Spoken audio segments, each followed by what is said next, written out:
তারপরেও আমি সেই বিষয়টা দৃষ্টি আকর্ষণ এনেছি জন্য যে কুমারঘাট বিদ্যুৎ অফিসের যে তার যে ভৌগোলিক অবস্থানটা একটু ক্রিটিক্যাল রয়েছে এবং একটা বিস্তীর্ণ এলাকায় রয়েছে, বড় পরিসর। আমাদের এখানে একটা বড় অংশ জনজাতীয় অধ্যুষিত এলাকা রয়েছে, প্রায় 5টি এডিসি ভিলেজ রয়েছে এবং 9টি গ্রাম পঞ্চায়েত রয়েছে।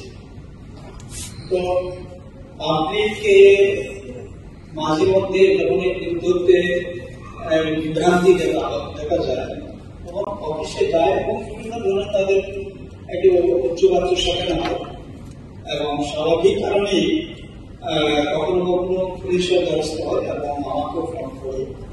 আসলে বিষয়টা হচ্ছে কি, প্রথমত হচ্ছে যে অস্থায়ীভাবে যাদেরকে নিয়োগ করা হয়েছে তার মধ্যে দু একজন হয়তো আজকের দিনে তারা অত কাজ করছে না, তারা সেই কাজটা ছেড়ে চলে গিয়েছে, তার মানে আমি সেটা আমি বলতে পারবো না।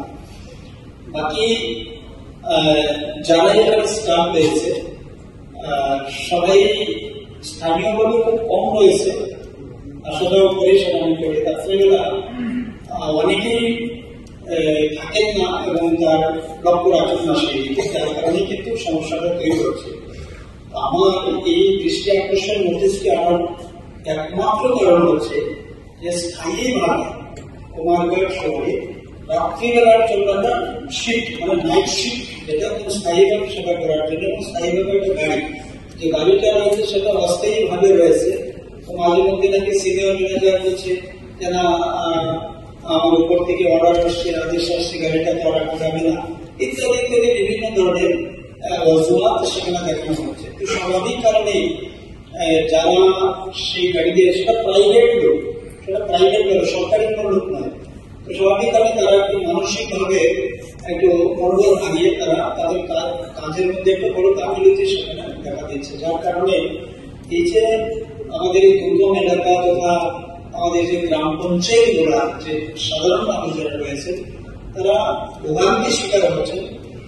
বিশেষ করে কুমারঘাট শহর এটা খুবই গুরুত্বপূর্ণ শহর আজকের দিনে, নিশ্চয়ই সেটা আমি গতকাল মহোদয় সেই ব্যাপারে অবগত রয়েছে। তো এই যে রাত্রিবেলা অনেক সময় মানে ম্যাক্সিমাম গুলো হ্যাঙ্গিং অবস্থায় তার ছিঁড়ে পড়ে যাচ্ছে, ফিউজ চলে যাচ্ছে, বিভিন্ন ভাবে ডিস্টার্ব সেটা হচ্ছে। তো ইন্ডিয়ানকে মানে ওই সময় সেটার যে মানে দেখবে বা সেটাকে গিয়ে তদারকি করবে এমন কোনো ব্যবস্থা সেখানে থাকে না। প্রাইভেট কিছু লোক সেখানে যারা এক্সপার্ট রয়েছেন ইলেকট্রিকে, তাদেরকে আমাদের ধরতে হয় যে ভাই একটু দেখো, একটু করো বা কি হয়েছে। এবং কখনো কখনো আমরা দেখি যে স্থানীয়ভাবে নিজেরাই কিছু ছেলেরা উদ্যোগ নিয়ে সেই কাজটা, জীবনের ঝুঁকি নিয়ে সেই কাজটা করতে হয়। তাতে মাননীয় মন্ত্রী মহোদয়ের নিকট আমার বিশেষভাবে দৃষ্টি আকর্ষণ থাকবে যে একটা স্থায়ী গাড়ি এবং স্থায়ী কিছু লোক সেখানে যদি দেওয়া যায়, তাহলে এই যে হাজারো লোক রয়েছে কুমারঘাট সাবডিভিশন কিংবা বিধানসভার অন্তর্গত, ওনারা অন্তত পক্ষে বিদ্যুতের এই যে বিভ্রাট থেকে মুক্তি পাবেন। আমরা বলছি না পরিষেবা ভালো হচ্ছে, দিনের বেলা ভালো হচ্ছে, কিন্তু যদি অ্যাক্সিডেন্টলি যখন কিছু ঘটে তখন কিন্তু তাৎক্ষণিকভাবে পাওয়া বা সেটাকে সারাই করা খুবই অসম্ভব হয়ে পড়ে। অতএব মাননীয় মন্ত্রী প্রধানমন্ত্রীর কাছে আমার সেই বিনম্রভাবে অনুরোধ থাকবো, আমাদের মানুষের স্বার্থে আপনি সেই ব্যবস্থাটা যদি একটু দেখেন। ধন্যবাদ।